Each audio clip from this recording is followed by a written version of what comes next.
What is going on? My name is Josh Walker with Folio Weekly, and we are visiting 3 record stores around the Jacksonville, Florida area. And our first stop is Tiger Records, located on 875 Stockton Street. And we're going to go inside and take a look at what all they have to offer and get to meet the owner. Well, I've been collecting records for a couple of decades. It's always been a huge hobby of mine. And before the store, from about 10 years, I just made my living touring in hardcore bands. And each day on tour, you have a lot of time to kill before the show starts. So I would just go to different record stores all over the world. So I've been to record stores in probably 50-something countries and would always come back from tour with huge boxes of records. Sometimes I'd mail them home in the middle of tour. Sometimes I'd bring home suitcases full of records. So I really sort of like, I kind of gathered I had a strong opinion of record stores that I liked versus didn't, and styles that I thought were cool and styles that I thought were less cool. And when my band sort of went on hiatus, I was kind of trying to figure out what to do next. And I was like, man, it'd be cool to do a record store. So I had all these influences of stores that I liked from all over the world, and I kind of threw those, almost like a recipe, threw all those stores' influences in a pot and then made Tiger Records. I think when it first opened, it was very much like based on my personal taste. There was a lot of punk and metal and goth and stuff. And then quickly I learned, well, that's kind of silly. Like, I want to be the record store that the neighborhood wants, not the record store that I want. And so I just kind of, listened to customers. People would request things, or kind of the nature of being in a store is having a lot of conversations about music. And I kind of learned what my regulars listened to and what they didn't listen to. And just took all that intel to sort of build out the genres kind of accordingly, where it was like, okay, well, we sell a lot of jazz records, let's expand the jazz. Or maybe the punk is a little too big, let's minimize the punk. Or rap is a best-selling thing, let's do as much rap as we can. So it took a while to sort of find the perfect fit, but I think we're there now. We opened in November of 2019, so about 5.5 years ago. The process was tricky. It's like hard to open a business. Jacksonville can be particularly difficult with some of the red tape and stuff. Other cities can be a little simpler. So we had our challenges. We had to find the spot. Luckily, this was a tattoo shop that a buddy of mine owned for years. And when he was moving out to change locations, he called me and said, "Hey, do you want this space?" And I was hanging out here all the time, so I was very familiar with of course, Bold Beans next door, and I liked the strip. I lived really close by, and I was like, cool, let's do it. So, figured out a lease with the landlord, and then had to find someone to build all the bins and get stuff framed to hang on the wall, and then most importantly, buying used inventory, which was like a couple years of nagging on my friends to buy their collections and traveling. I went on a road trip from Maine to Miami, just buying collections and just trying to gather enough stock to really open and maintain the store. I just love the collectability. I love holding the tangible thing, the larger artwork, the liner notes, the lyric sheets, the vinyl itself. I'm a collector of many things, so you can relate it to people that do comics or sports cards or toys, whatever you might collect. It's sort of in that family. Secondly, it sounds better than Bluetooth streaming from Spotify or whatever. Thirdly, it's like a better way to directly support an artist that you really love. I think another aspect is especially if you're buying from a physical store as opposed to someone online, is that there's sort of community and a culture built around it. Tiger's a place to hang out and meet people and talk music. It's something that we do every day, and it's probably the most important part is the community, I think.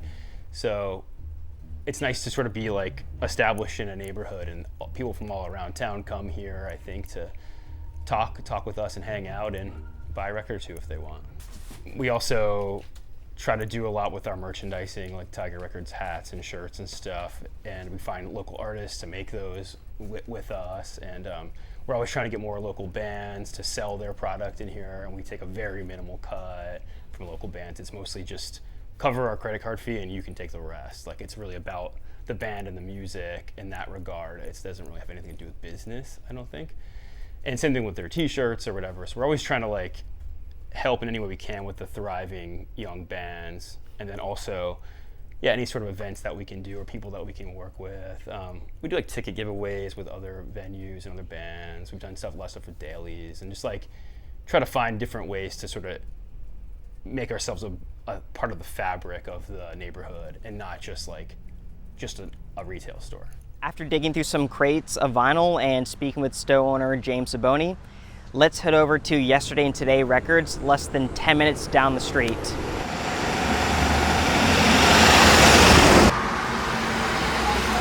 We are here at Yesterday and Today Records, located on 1522 Hendricks Avenue. Let's head inside and check it out. And then 2010, I decided I wanted to open my own business. And so I started out like selling computer stuff, and I started doing this and that. This is all after I went to college, got a degree, and was got accepted, took my LSATs, and was going to go to law school, and decided to completely left turn, get out of that. And so I started selling records at the weekend at the flea market on the weekend. And a couple weekends, made some money, thought it was kind of cool, and decided just to open a store, and we've been doing it for 15 years. I grew up in a record shop, and I remember how my dad's shop was. I remember going to other people's shops in the 80s, 90s time period. And so I guess I emulated in my mind, the imagination, what I thought a record shop should look like. So I have it covered with a lot of vintage posters and a lot of autographs. We've been lucky enough to have a lot of cool people come in the shop, sign stuff. And then old DJs that were friends of my dad's, or that just wanted to sell their collection over the last 15 years. And they had great stories and, good autographs, so they go on the wall. When you go on Amazon, if you know exactly what you're looking for to a T, sure, you can find it. Especially new, when it comes to new vinyl. Now, used vinyl, there's another side of it, okay? You can go on eBay and you can buy an album, and some Joe Blow has it for sale and he says it's VG plus condition. But until you actually get it in the mail, you don't know. And there are horror stories. I mean, absolute horror stories of people having records mailed in poly mailers that don't even have any stiffeners. People having records that were brought in, delivered, and they're broken, or they said they were VG plus, but they're actually like poor and destroyed. And so there's a whole facet to that. So yeah, the biggest thing is you don't know what you're getting. There's horror stories as far as records coming. I remember there was someone that posted one where we have a bunch of Facebook groups and people buying and selling records. And the guy said, "This was graded as VG plus. Look at this." And I mean, it looks like a cat was given like cocaine, thrown into this like box with this record, and it's just destroyed. And it's like, how did the guy ever think? And I think what it is you have a lot of people out there that are making a living, that are buying and selling things. It could be anything. It could be records, it can be vases, it can be this, people that are flipping on eBay. And records are a different deal. If you were buying and selling, I don't know, a vase or a cell phone, long as the cell phone turns on and cosmetically it looks good, you're good. Records aren't like that. Records, they have to look good. The case has to be nice. It needs to be in good shape. It needs the record, but it also has to play. And that's a different thing. And you kind of have to become an expert in this to really sell effectively online. And not everyone that's selling on Discogs or eBay are experts. A lot of them are novices that are just trying to make some extra money here and there. So when you come in a store, we have 2 listening stations set up over here, and you can just come in and hang out. It's a really cool thing to be able to pick a record up, put it on, play it, and go, I love this, I'm taking it home with me. And so that's one of the big aspects. The other thing is, if you want to return it, you can just bring it back in here and return it to us. There's no mailing it or taking it to Whole Foods to get mailed back to Amazon to come back. It's a pretty quick process. So you must remember that streaming you don't own, okay? And either does the actual place that's streaming it. So about 2 years ago, Neil Young got really mad at Joe Rogan on Spotify, and they had some kind of dispute of whatever matters. And Neil Young demanded that Joe Rogan be taken off Spotify, or if not, he's being taken off. And he pulled his music. So if you were a huge Neil Young fan and you were paying for the Spotify service, whatever it happens to be, you couldn't listen to Neil Young anymore. And so that should have been a wake up call for a lot of people. You may be paying a service fee and you may have access to this, but you don't own it. And so they can at any time, a different artist could just take their stuff off. If you buy a record, it's yours. That's it. You can play it 50 times a day, you can play it all day long, you can play it tomorrow, or you can throw it away if you want. Who knows? Whatever you want to do with it. But it's yours to do that with. As we're streaming, you're always at the mercy of at least 1 to 2 other people. And I don't know if I love that idea. I think it's part of the cool thing about owning records is that you own a piece of the music. It's a personal asset that's yours. You can also sell it. We had a teacher a while back ago. He had a huge collection. It was really nice. And then he got into a situation where he had a couple medical things come up and he needed to get some money. He was able to take a piece of his collection and sell it to us and get a couple $1,000s together that actually helped him go do his surgery. And he's still a customer now. He comes back and he buys records again. But he needed that little thing. You can't sell your streaming history, and that's something that's uniquely different too. Another thing is that when you buy records, especially new records, the artist gets paid a certain portion for that. And it's significant, dollars. If you ever want to really get sick to your stomach, go look at how much money 1 million streams, and how hard it is to get 1 million streams, but how much the artist actually gets paid. It's piddly. It's like for 1 million streams, it works out to a few $1,000s. I think 10,000. And then on top of that, the agent gets a piece of that. The other companies everybody gets a piece of that. The actual artist probably gets paid almost nothing. As where if you buy 1 million records, Prince famously said you get $1 million. We just got done checking out Yesterday and Today Records. Now let's head over to our third final store, Bruiser Records. Let's go. All right, we're here at our final stop here at Bruiser Records, located on 3119 Beach Boulevard Avenue. Let's head inside and take a look.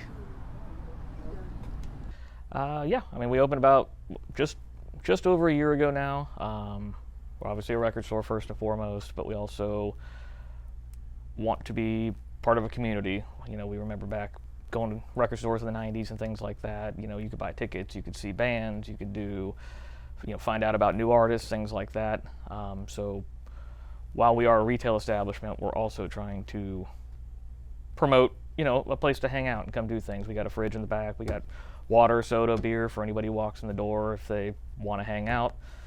We do in-store performances of local bands, touring bands, things like that. We work with different venues to bring acts in here to help promote, to cross-promote. We do physical flyers with Jackrabbits and some other local businesses and things like that. So mainly, sell records, have fun, build a music community around music, things that people enjoy. It shouldn't be going to Best Buy or going to Amazon and you buy this big box retail store, you get this record, you take it home. That's great. The record's going to be just as good there as it is here, but there's something more authentic, I feel like, about going into a local record shop that, fosters that community and, does what they can and uses their resources to help promote local bands or local shows, local venues. I think the music scene is a community. I grew up playing in local bands and touring bands and things like that, and I think that local scene community thing is such an important part of every city, every big city, and just trying our best, I guess, to be a part of that and to, whether it be an anchor, whether it just be peripheral, be a part of what's going on and foster the community and encourage kids to start bands, to get into records, to get into music, to, hey, you like this band? Well, check this band out, that kind of thing, and just expanding people's horizons and, what they're into, because I think music is kind of been the backbone of civilization since the dawn of time, that kind of thing. So it's really cool to be a part of that and to be able to use my time and resources to help either 14-year-old kids that come in or 60-year-old men who they're like, hey, all I've ever liked is Led Zeppelin, and you can turn them on to something else, or just having the ability to do that and being a part of that community is, I think, what we're about and what we're trying to foster.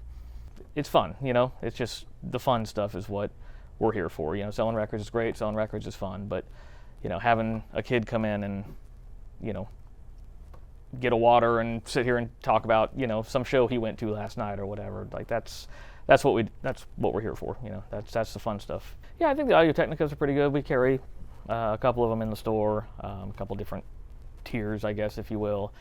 We play out of a Fluence, which they're mostly an online brand, but I mean, that's never had a problem with that record player. I love it, and that was, I think, $300, $300 or $400. The Audio Technicas we carry are usually in the $150 to $250 range.